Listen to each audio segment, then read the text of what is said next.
Nutrition experts have stated that biofortified foods are now a promising way to reduce malnutrition in Nigeria by roughly 30%, especially in regions with high malnutrition prevalence.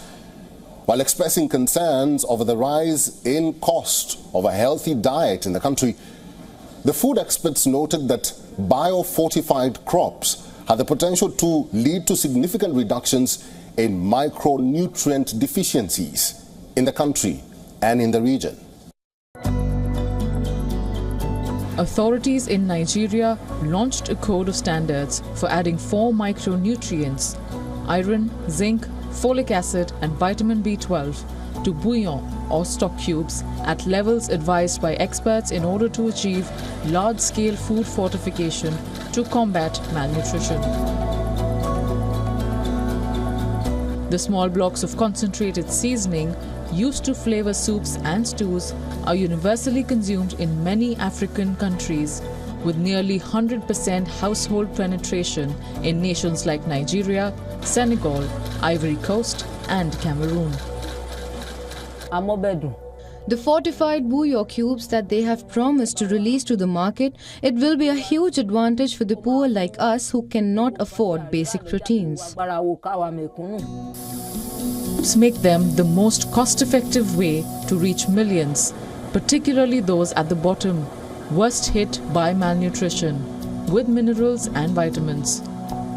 Bello, forced to retire from public service due to weakening health, has had to cope with less preferred foods and limited portion size, a common pattern among many Nigerian households.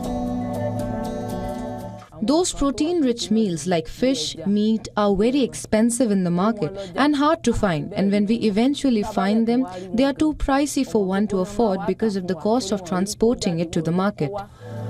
Food fortification is not new in Nigeria. Most of the salt consumed in the country is iodized, and other items such as wheat flour, edible oil and sugar are fortified with vitamin A by law. But fortification of bouillon with 4 vitamins and minerals is the most comprehensive fortification regulation to date. It's really very important because as of today, we have micronutrient deficiencies in Nigeria, what we call hidden hunger. So one strategic approach to addressing this is through adding these micronutrients to the food that they eat. According to the Gates Foundation, large-scale food fortification unlocks a new way to increase micronutrients in the food staples of low-income countries to create resilience for vulnerable families. Africa Bureau, WION World is One. For all the latest news, download the WION app and subscribe to our YouTube channel.